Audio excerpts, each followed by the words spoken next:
Sa'idoon miikii isaa lafeen cabee cinaachi cabee sababii girgirrii sana keessatti cabee sarpiraayizii godhe jechuudha.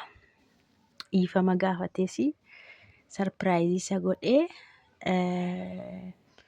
mucaan nama nagaadha jechuudha. Mucaanii nama nagaadha jedhe garuu jaarsummaas naa dhaqeeraa jedhe. Jaarsummaas naa dhaqee ture jedhe.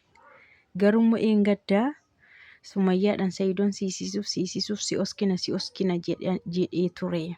Ani irra hin laalle kanaa jedhe. Anillee irra hin laalle. Yaa akka yaada isaaniitti akka isaanii akka ishiin mucaa ijoollee irraa hin hidhamneefidha yaadni isaaniiyyuu. Kanaafuu ammas jedhe waan miikii sana waamee maaliif seetanii ijoolleen Gondariin hin deemne waan isin beekuu qabdan. Ijoolleen Gondariin hin deemne. Kanaaf ijoolleen kun Gondariin hin deemne miikiin fa'aa beeku. Miikiin fa'aa iddoo ijoolleen jiran beeku. Kana haxxaarra'achuuf kana adda baafachuuf jedheetu miikii sana waamee jechuudha Sa'idoon har'a. Miikii sana waamee dubbii awwaxaaxa'uuf waan argeessa duraas dhiifamadhanii waas namaa kennu miti akka ijoollee sossoban jechuudha. Anuu kanan sii godhaa kana natti manuu kana sii kenna jedhanii jechuudha. Miikii kanaafuu miikii sarpiraayiziin godha jedhee haasa'aa ture. Miikiin yaa'u gidduudhumatti walirraa qabuu irratti akkana ta'e malee an hon jedhee waan isa miidhes waan isa rukutes waan harka irratti fudhadhes hin qabu hin beeka. Walirraa qabuu irratti miidhame namni walirraa yeroo nama qabu immoo miidhama lola gidduu yeroo namni seenu baay'ee miidhama waan ta'eef miidhame. Kanaafis ani maangoone waan ta'eef dhiifama naafaa godhodhe dhiifama isa gaafate achi immoo sarpiraayiziin si godha hin fuune miti ati jedhee caammaa kanarra godhatanii hin jiru madardaraa caammaa jechuudha. Kanaafiyyuu wanta caammaarra madardaraa godhatan tokko kan hojjetamu jira. Isaan kenneef sarpiraayiz godha jedhee itti agarsiise footoo isaa jechuudha.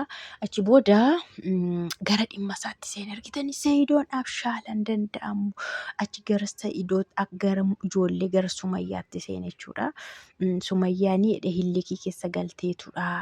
Bakka hillikii waan qabatteef gadhiisuu diddee akkam narratti fuudhee akkam ta'eetu otoon inni mana keessa jiru otoon hin beekiin haala kamii hundumaa keessatti narratti fuudhe kan jedhu hillikii na qabattee ofillee miitee ijoolleellee miidhaa jirti malee ijoollee koos fayyadaa hin jirtu.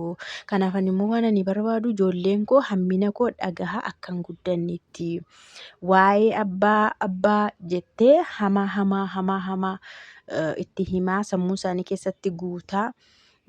Hammeenya kiyya ijoolleetti sammuu isaanii keessatti guutaa akka isaan hin guddanneen barbaada.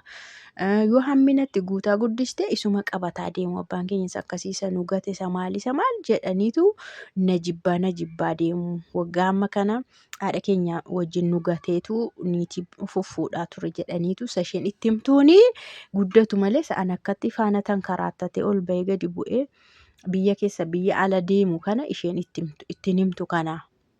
Kana abadan ittiillee hin himtu. Garuu sanii fuudhe sanii maal godha kan akkanatti itti himte sammuu ijoollee kana balleessitee guddisti. Kanaafidha kanani baay'inaan Sumayyaan barbaannaan anaarra waliigna yoo itti waan hundumaa sirreesseefiin haalayyuu nan mijeessaa fedhe. Haala mijeesseef iddoo isheen jirtu seef godhee waan hundumaa guutee fi kondiishinii bareedaadhaan akka isheen jiraattu godhee kaa'ee haa teessu.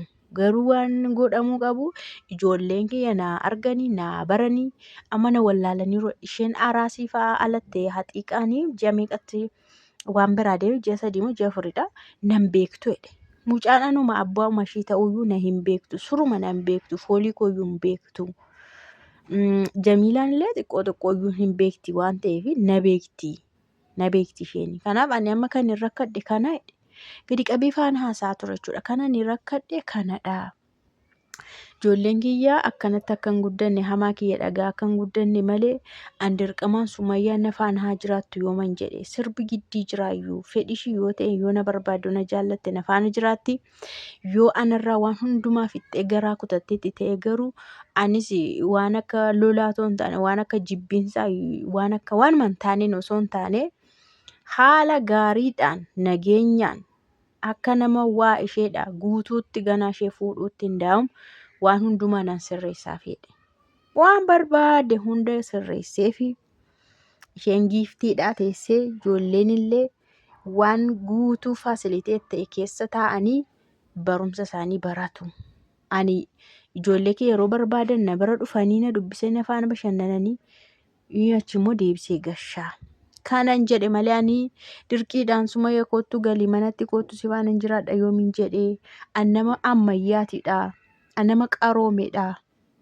Kanaaf isheen maaliif akkanatti nan hubattu bara baraan akka bineensaatti maana ilaalti akka nama ishee nyaatuuf ijoollee nyaatutti maana ilaalti. Isin amma baay'eetti dhiyaatu ijoolleellee iddoo jirtu beektu. Kanaaf kana gadi qabiittimii jedheen itti himaayyuu jedheen. Sumayyaan tokkoof tokko ijoollee kana as baaste malee mana hidhaa keessa ani isheen baasu kutaa morma kootee. Du'een cita malee amma boora'eera waan hunduu gaggalabaxamee bobboora'eera waan ta'eef yaada koon kaasuu jedhe. Jennaan miikiin dubartiidhaa hin rakkisa barii waan hundumtuu yaannis mana hidhaa bakka tokkoof tokko ijoollee wal agarsiisanii haala mijeessuudha miti jedheen. Kan biraa wanti nu gidduu jiru hin jiru miti.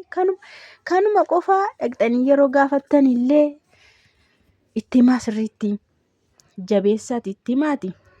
Gadi baateedhaa keessa baate kana haa gootu. Ijoollee asaa baastu.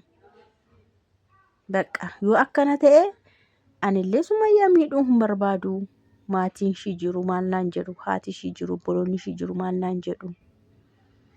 Ana Sumayyaan biyya Oromaattidha kanan ishee baree. Maatii ishii biraa isheen fuunee. Oddoo namni tokko ani firri keewollee maatiin koo hin jirre kan ishiis hin jirretti wal barree jaalalaan biyya Oromaa keessatti waggaa 10 guutuu wajjin jiraanne ijoollee kana biyya baay'ee rakkisaa keessatti ijoollee 2 godhannee guddifanne. Kanaaf ani Sumayyaa irraa adda ba'ee waggaa meeqa booda yuutu ishee rakkattee jedhanii nan gargaaraa jedhe. Sumayyaa rakkatte kufte ta'anii waggaa 10 booda bakka waanuma ta'e ani qabaadhee ishee dhaqee nan kaasa. Kuftus akka kuftus akka dhabdus akka rakkattullee ani hin barbaadu. Sumayyaan baay'ee aarsaa nafaana kaffalteetti. Bakka kanaafuu an hammina ishii tokko hin barbaadu cabuu ishii dabuu ishiis hin barbaadu garuu inni haa argituu. Bakka kanammoo gochuun dirqama waan ijoollee dirqamadha. Jaalala toon taane waan ijoollee dirqiidha jedheen. Waan ijoollee fedhii ishii toon taane dirqama abbummaati. Kana amansiisaa isheen maahillikii qabattee duutii jedhe. Maahillikii qabattee akka nama peestaan liqimsee taati. Kanaafiyyuu an sitti himeera. Kanatti hunda keessanitti himaan jiranii yoo Sumayyaadha yaaddutee itti dhiyaattan ta'e hiriyoota ishii taatanii quuqamtanii taatanii maaftee hin jiru. Kanaaf kana isin maaliif ijoollee akka ishiin fiddu hin as gaddanne. Gorsuutu hin taane kadhachuutu maamiin dirqisiistan an abbaa mitiyyuu jedheen. Abbaa ta'u koo isheen hin kaaddeemu argan abbaa ta'e maaliif ijoolleen dhoskamte? Maaliif ijoolleen jalaa dhoskamte argan abbaa ta'e? Kana maangoon isinii warri dhiiraa boriftaan waan akkanaas hin quunname maal gootonnaan kabbaadii dhadhe ulfaataadha nama ulfaataadha jedhe. Kanaafuu akkanuma sitti muusi waamee sarpiraayizii immoo na biraa qabdaa jedhee dhiifama immoo naa godhi yoo natti gadditee ani akkanatti si muudhuudhaaf osoo hin taane sayirtuu miidhe sayirtuu cabse jettanii haasaas turtanii sayirtuu akkana godhe jettanii akka waan ani karoorfadhee sirreebuu dhufee lola kan kaase isinii walirraa qaqqabuu immoo jettanii miidhamaan sirra gahee kanaafuu dhiifama gaafate.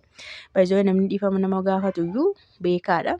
Otoon balleessinuu dhiifama yoo gaafatte ati beekaadha. Ati nama dubbii sirreessuudha. Ati nama lola hin barbaanne. Ati nama nagaa buusuudha jechuudha.